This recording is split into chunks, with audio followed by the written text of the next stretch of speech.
Okay, hi. So good afternoon and welcome again. In today's video, I'm going to talk about one important river linking project, and that is called as a Ken-Betwa link project. Okay, so today also it was in news in the Hindu, and there was an article published regarding the recent development in this project. So I'm going to cover all the details. I'm going to talk about the background, what the project is all about, and what recently the government has announced. Okay, so let us discuss from the current topic, from the current, let us talk about what happened today, what was published in the Hindu today. See, recently, on 18th of January, the steering committee of the Ken-Betwa link project held its third meeting in the New Delhi. Now, you need to understand this term. What do you mean by steering committee? So, for every project, they appoint one important committee. You can call it steering committee, which is responsible to look after the overall operations of the project. So they decide the priority areas of the project, how and when what is to be implemented. Okay. So for Ken-Betwa link project also, they appointed one steering committee, and recently this committee held its meeting in New Delhi. So the Secretary of the Department of Water Resource, who comes under Ministry of Jal Shakti, he said that this particular Ken-Betwa link project, it is an flagship project of the national government. So it is a flagship program of the national government, and it is very critical for the water security and socio-economic development of the Bundelkhand region. So what message was conveyed by the Secretary of the Department of the Water Resource in the Ministry of Jal Shakti, that this particular Ken-Betwa link project is very, very important and crucial for the development of the Bundelkhand region. So now you need to understand what is Bundelkhand region. So here I have just shown you the map of the Bundelkhand region. So this is a geographical or the cultural area which comprises of most of the parts of Madhya Pradesh and some part of Uttar Pradesh. Okay. So here you can see these are the districts of UP, these are the areas in Jhansi, like Jhansi, we have Manoba, and then we have districts from Madhya Pradesh, Tikamgarh, Chhatarpur and all. So this area comprises Bundelkhand region, right? So what government has announced, that Ken-Betwa link project is basically, it was proposed for the development of the entire Bundelkhand region, few districts of UP and most of the districts of MP. So it is going to benefit both the regions, both the states. Now let us go back to the background. Let us understand the chronology of the entire project. What happened, okay, and what government announced in which year. See, in December 2021, the Union Cabinet, they approved the entire project at the cost of 44,000 crore. Somewhere 44,605 crore, that's to be exact. Okay, so they announced this project in December 2021. They allotted this much fund for the entire project. And you understand that in the month of Feb, they present budget. Okay, so next year on 1st of Feb, when the budget was announced for the financial year 2022-23, the finance minister announced that Ken-Betwa link project, it will be implemented in the phase. Okay, so for the first phase in that particular financial year, they allotted 1,400 crore. In December 1st, the government announced the total budget of 44,605 crores to be precise. And then later, that was in the month of Feb, when they announced the budget for that financial year, they said that 1,400 crores will be allotted for the first phase. Then also in March 2022, now agreement was signed between three parties. That was Ministry of Jal Shakti and the governments of Uttar Pradesh and Madhya Pradesh. They signed a cumulative agreement in which a memorandum of understanding was signed regarding Ken-Betwa link project, how the rivers will be linked and how the further phases will be carried out. So MOU was signed between the three parties. Okay. By the way, you must remember who is the Minister of Jal Shakti. That is Mr. Gajendra Singh Shekhawat. इस तरह की चीजें आपको याद रखने की जरूरत है. So here in this map, you can clearly get the idea what this Ken-Betwa link project is all about. See, both these rivers, this is Ken River. Okay, this is Ken River and this is Betwa River. Both these rivers are the tributaries of Yamuna River. Okay, now you need to learn and revise the course of all the major rivers, the perennial rivers and the peninsular rivers in India. Yamuna is one of the river that flows in the northern plain after it originates from the Yamunotri glacier, and then it flows across the northern plain and then finally drains in Bay of Bengal. Okay, so during the course, when it is flowing through the Uttar Pradesh region, the two of the important tributaries, that is Betwa and Ken River, joins it. So this side you can see it is Ken and here you can see it is Betwa River. So the project which I am talking about, the Ken-Betwa link project, these two tributaries, Ken and Betwa, this will be linked through a canal. This is called as interlinking of the river. A canal will be built across these two tributaries of river Yamuna, and the water will be provided from Ken River to Betwa River. So water will be flowing this side. You need to understand this. The water will be provided from Ken River to Betwa River. How? A canal will be constructed over here.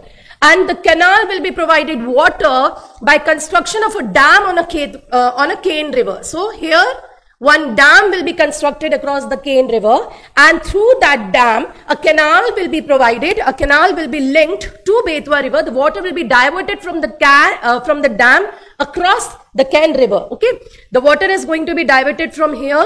A dam will be built here on Ken River, and then a canal will be providing water to the Betwa River, and that's how they are going to irrigate this entire Bundelkhand region. Okay, so this canal is going to pass through Chhatarpur districts, Tikamda districts, and Jhansi. You can see the canal is going to pass through these three areas, these three districts, and then it will link the two rivers, Ken and Betwa, and both these rivers are tributaries of Yamuna. One more point you need to understand over here, this Ken River is flowing through an important tiger reserve in the region in Madhya Pradesh, that's called as a Panna Tiger Reserve. ठीक है? तो Ken River के ऊपर यहाँ जो dam बनाया जाएगा, Daudhan Dam, it will be constructed in the Panna Tiger Reserve. Now this particular issue has created a controversy. Of course, there are several environmental concerns for the Panna Tiger Reserve, and we will read about this entire issue as well. What is the controversy? Why the dam? Why the environmentalists and people are objecting the construction of the dam in the Panna Tiger Reserve? What are the concerns? So we are going to talk in detail. See, the project, this entire Ken-Betwa link project, it has two phases. As I've told you, in the first phase, Daudhan Dam complex, that is the Daudhan Dam will be constructed along with the canal linking the Ken and the Betwa River. Okay, along with that, a canal and the powerhouses. So this dam is going to generate hydroelectric power. Government has proposed that around 103 megawatt of electricity will be generated from this particular Daudhan Dam. And later on in the phase 2, some more dams and barrages are going to be constructed, especially on the side of the Betwa River. The lower Aur Dam that will be constructed on the Aur River. Now this Aur River is one of the tributary of Betwa River, so a dam will be constructed. Bina Complex project. Now Bina is particularly in Madhya Pradesh. So 4 dams are planned or proposed to be constructed across the several tributaries of Betwa River again. And then Kotha Barrage. Kotha is again one of the village which comes under, I think, Vidisha district. Yes. So these are the dams, multi-purpose dams. You can say it is an irrigation and the multi-purpose dam project that will be carried out in the phase 2. I've already told you government has allotted 44,605 crore, right? And for the phase 1, that is for the construction of this part, they have already allotted, for this particular financial year, 22-23, they allotted 1,400 crores. Now this Ken-Betwa link project also, it is the first project under the National Perspective Plan for Interlinking of Rivers. This National Perspective Plan for the Interlinking of Rivers, it was announced in the financial year 22-23 in the budget session. Okay, so it is one of the first project which will be carried out under the National Perspective Plan for Interlinking of Rivers. Now what is the link? As I've already told you and shown you on the map also, the Daudhan Dam will be built on the Ken River, and then a canal will be carrying the water from Ken River to Betwa River. Okay, but the dam is going to be built in the Panna Tiger Reserve, and this raises concerns, this raises query. I've told you the dam is going to generate 103 megawatt of electricity. It is going to irrigate 6.3 lakh hectares of land every year. So these are some of the important points. But most of the environmentalists and hydrological experts, they are not convinced with this idea because they believe that the government has only followed one model of surplus and deficit. Government has not analyzed the entire, what's going to be the exact impact on the ecology of the Panna Tiger Reserve. So government has not done the deep, in-depth study of the entire project, and they have just given the green signal to the Ken-Betwa link project. They are also concerned the project will endanger the water security of the Panna. So let us understand how and why it is going to happen. See, we already know that India has enacted Wildlife Protection Act of 1972. Okay, so there are several sections of this particular act which create certain guidelines. Now, one of the section, it says diversion or stopping or enhancement of the flow of water if you divert or stop, or if you enhance the flow of water into or out of any particular wildlife sanctuary or a national park is a taboo, unless doing so is deemed to be necessary to improve and better manage the wildlife within a sanctuary or a national park. So unless and until it is required for the improvement and better management of a wildlife sanctuary and a national park, it is not at all recommended to either enhance the flow of water inside a sanctuary or to divert the water outside any sanctuary or a national park. So that is section 35(6) of Wildlife Protection Act specifically states it. In case of Panna Tiger Reserve, the Central Empowered Committee of the Supreme Court found such diversion is not at all necessary for the improvement and better management of Panna Tiger Reserve. Supreme Court created one empowered committee, and what this committee has specifically found out that here the diversion of the water through the canal by construction of the dam across the Ken River is not at all necessary for the improvement of Panna Tiger Reserve. Now there is one more concern.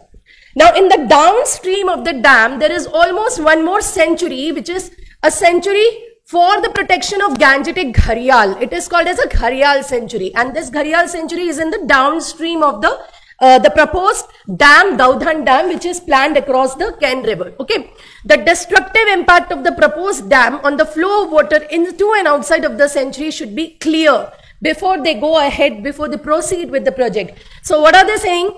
That suppose the dam is constructed over here. These are the valley. There are deep gorges in the Panna Tiger Reserve. A dam is constructed over here. And when you build a wall, when you construct a dam between the two mountains, it is obviously going to store a lot of water over here.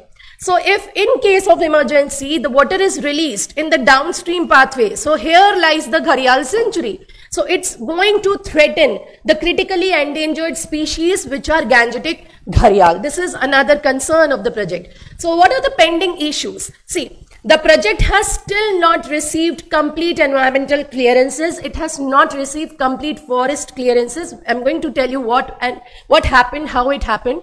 Therefore, National Green Tribunal also has not given it okay, thumbs up. Okay? Before you proceed or before government proceed with any such environmental projects, they need to receive approval from the National Green Tribunal as well. And because it has not received the complete forest clearances, the National Green Tribunal also, they have not given them thumbs up. Okay. See what happened. We believe that because India has enacted Wildlife Protection Act, so there is one authority which is responsible for implementation of the Wildlife Protection Act of 1972 in our country. And that body is called as a National Board for Wildlife. Okay. Now, there was one standing committee, one committee under National Board for Wildlife, and they have given approval to the Ken-Betwa link project in 2016. The standing committee of the National Board for Wildlife has already given clearance, has already given approval to Ken-Betwa link project. But now what is the issue? Now the empowered committee of the Supreme Court, they are saying that this approval which was given by the National Board for Wildlife is not legit. It is not right. It is illegal. It is against section 35(6) of Wildlife Protection Act, which states what? This particular sections, I've already told you, this states that if the diversion or the stopping of water or enhancement of the flow of water is not at all necessary for the improvement or the better management of a wildlife or a national park, it should not be done. And here the empowered committee of the Supreme Court has found out that such diversion or enhancement of water is not required for Panna Tiger Reserve. So why this standing committee of National Board for Wildlife has given approval to the Ken-Betwa link project first time in 2016. So this is the grave concern, and this approval was completely illegal. Now this is the issue. Now there are certain more problems with this entire project that we will discuss. See, Panna Tiger Reserve, they are saying it's going to be affected. How? If you all remember that the tiger population of India was drastically declining, it was drastically decreasing. And in 2009, it almost became to the minimum level. The tigers were dying, their number was declining. Okay. So after lot of efforts, after the efforts were almost decayed, they were able to revive the population of the tiger. See, Panna Tiger Reserve is known for its exceptional habitat for the tiger. There are several deep gorges. What do you mean by deep gorges? The valley which is present between two steep mountains and the river is flowing through them. So this particular habitat is very crucial for survival of the tigers in Panna Tiger Reserve. Okay, and because of its particular ecology, because of its particular geographical structure, because of its topography, I should say, the tigers were surviving in the Panna Tiger Reserve. And by constructing the dam over here, you are again going to destroy the entire habitat of the tiger population in Panna. So that raises a question, that is a grave concern. Now, government also announced that we are planning to construct Panna Tiger landscape. Even if we construct a dam across the Cane River between the gorges, we are going to allot the another area in the surrounding or in the periphery of the Panna Tiger Reserve for, you can say as a compensation, we will be allotting a larger area for tiger population. So that is called as a Panna Tiger landscape. But again, you need to understand one more point. In COP15, that was a biodiversity conference which took place in the month of December 2022. We already pledged, we took a resolution of global conservation of terrestrial and marine animals. It was decided that at least 30% of the global terrestrial and marine species have to be conserved. So it's moral obligation for the, not just moral, it's a legal obligation for the government to allot such landscape for not just Panna Tiger Reserve, but for several other wildlife sanctuaries across the country. Okay, are you getting it? It was already government's agenda to allot much more area for existing wildlife sanctuaries and national parks in the country. So even if the government is planning to allot larger landscape for Panna Tiger Reserve, it is their duty, they have to do it. But by destroying the core habitat of the tiger population, by constructing a dam, by causing a threat to their ecology, it's not going to compensate. It's like आप core area को destroy करके periphery में area allot कर रहे हैं. So tiger की population को काफी ज़्यादा नुकसान यहाँ पे पहुँच सकता है. Now one more concern is about the availability of the water in the Cane River. See, even one standing committee was appointed for the National Biodiversity that the Wildlife Protection Act को implement करने के लिए जो authority responsible होती है, that's called as a National Biodiversity Authority. So they also appointed one expert committee. That expert committee also said, before implementing the Cane-Betwa link project, it is very much necessary to first do the important hydrological, independent hydrological survey for Cane River. आपको independent hydrological survey करना पड़ेगा for Cane River to make sure that Cane has sufficient amount of water that it can supply to the Betwa River for the development of the entire Bundelkhand region. Okay, so independent hydrological survey investigation was required before the project was given the thumbs up. This was the recommendation by the expert committee of National Biodiversity Authority as well. But they did not do this independent hydrological survey. They did not carry out any kind of investigation of the Cane River. You need to understand Cane is not a perennial river. What are perennial rivers? The rivers which have the continuous flow of water throughout the year. It is not a perennial river. It is a rain-fed river. It depends upon the rain. It depends upon the monsoon. So Cane might not have enough quantities of water that it can supply the entire Panna Tiger Reserve also, and then it can supply to the remaining Betwa region also, Betwa River, or for the remaining Bundelkhand region. Are you getting it?